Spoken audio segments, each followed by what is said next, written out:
Coming back home from an exchange year is definitely the hardest thing I've ever had to do as a person in my life. Like, I can't think of anything that has been harder for me to go through than this. Hello everyone and welcome back to my channel. My name is Alicia and in this past year I was an exchange student in Texas, USA. I just got back home a couple of months ago and I feel like I'm definitely at a place where I've kind of landed in being back in my hometown now, and I feel like I'm ready to share this to you guys. And I also thought that I would share a little bit of my advice, things that I can see now in retrospect that I would have done differently during my exchange year. So without further ado, let's just jump right into it.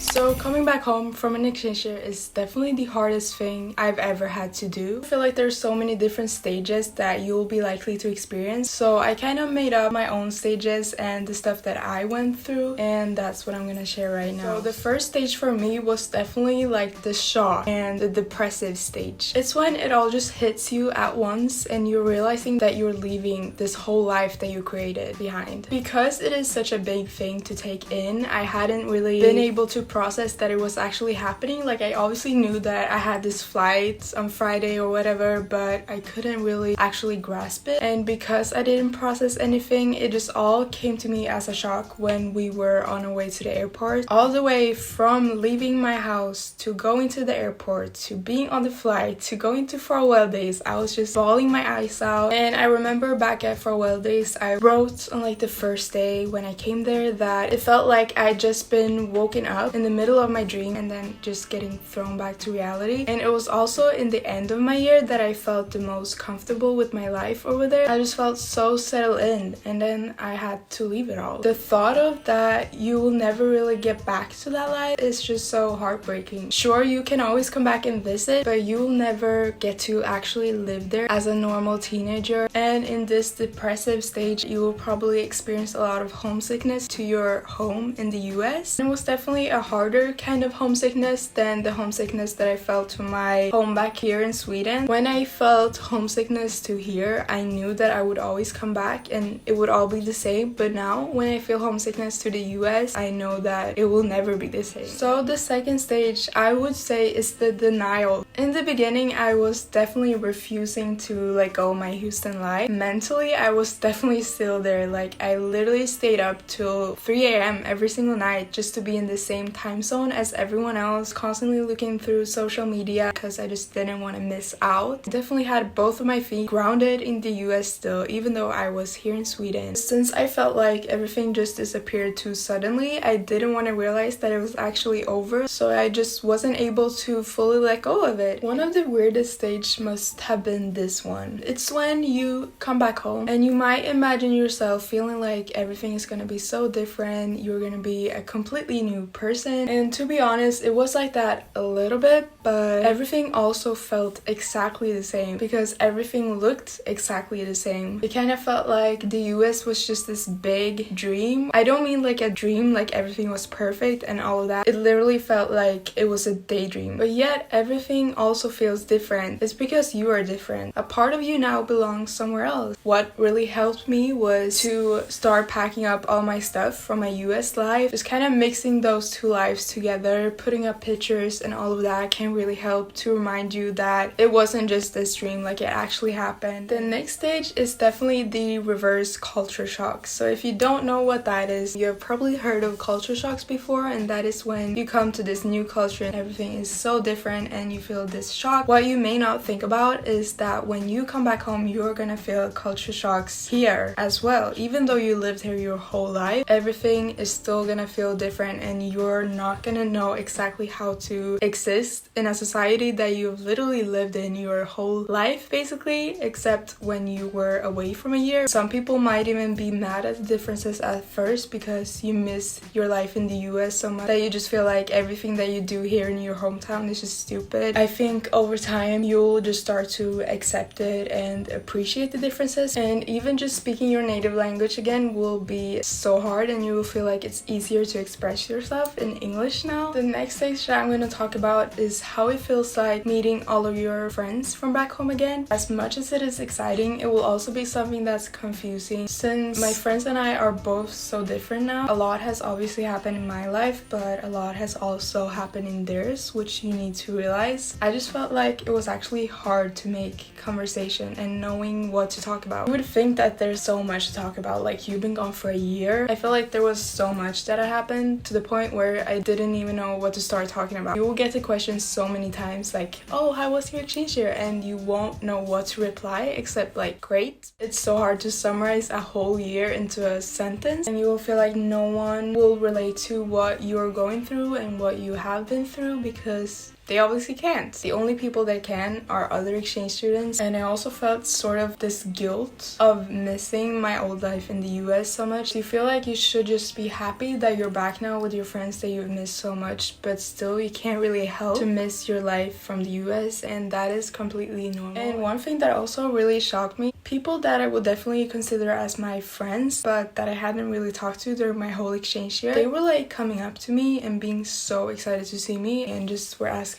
a bunch of questions that I wasn't prepared for at all, but it's obviously so fun. So finally, the last stage is the acceptance stage. So this is what I would say that I am currently, and it's the time when you have just accepted that your year is over and you're so grateful that it happened and that it also only lasted a year, because that's truly what makes an exchange so special. And you feel like you can finally accept the differences that are between the US and your home country, start to see the beauty of your own country again, because it's definitely that you kind of see everything with different eyes when you come back home. When you're just constantly living in your hometown, you kind of don't see the beauty of it because you get so used to it and you start taking it for granted. So yeah, that's what I would say are all of the stages that I can think of right now, but I hope that it will be easier for you when you come back home and experience all these feelings that you feel like are just so hard to navigate.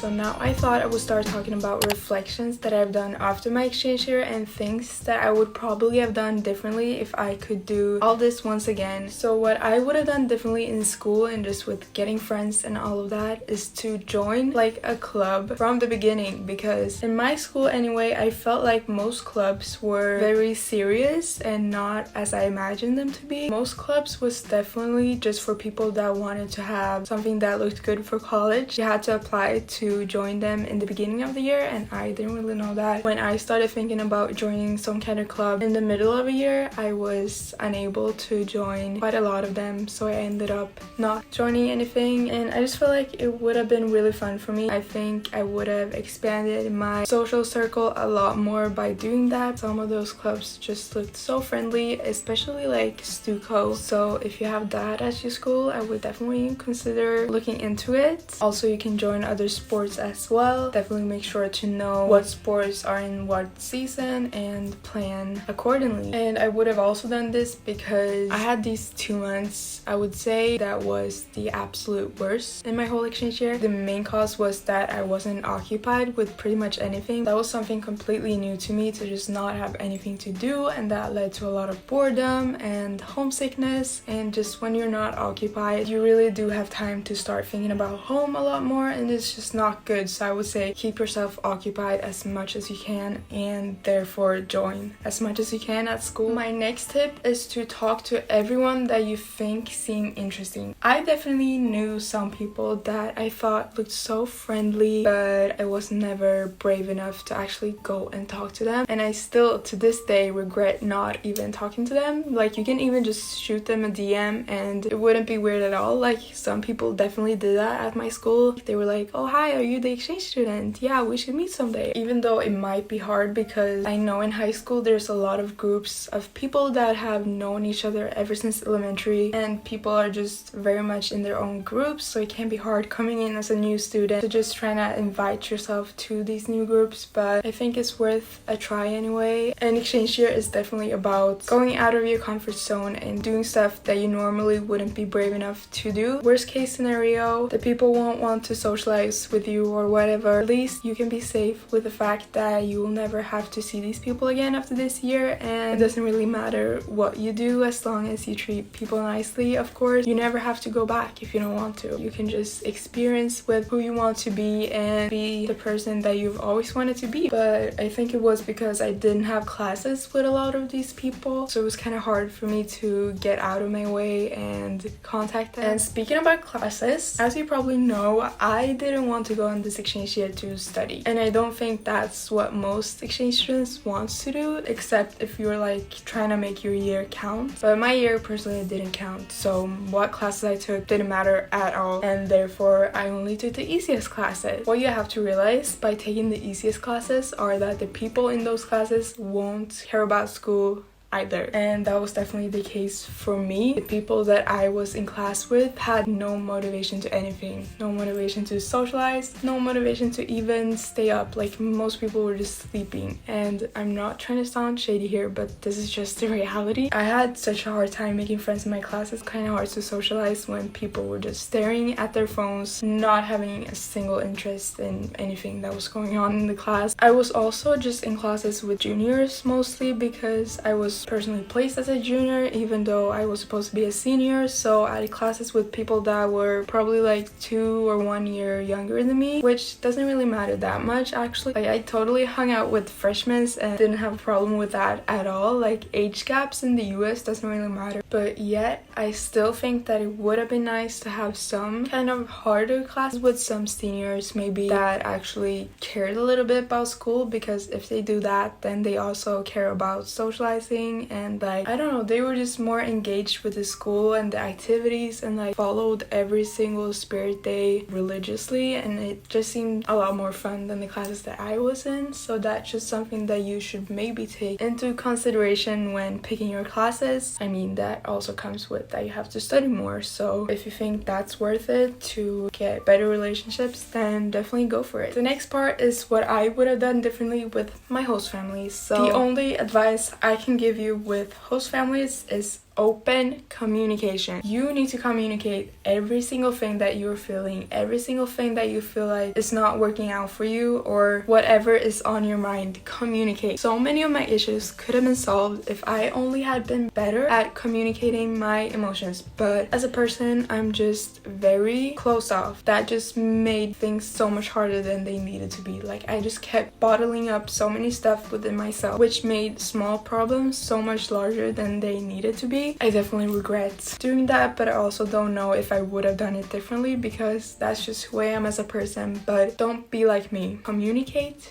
your emotions. I also felt like I was scared to step on anyone's toes, because you are just being let into this stranger's house. You feel like you should just be grateful to even be there, that you don't even have the right to say anything. But living with other human beings requires communication from both parts. You need to communicate what works for you and what doesn't to make your living situation an ideal one. There are gonna be a lot of cultural differences between you, so just having an open conversation about that will really help your relationship, and yeah, just communicate.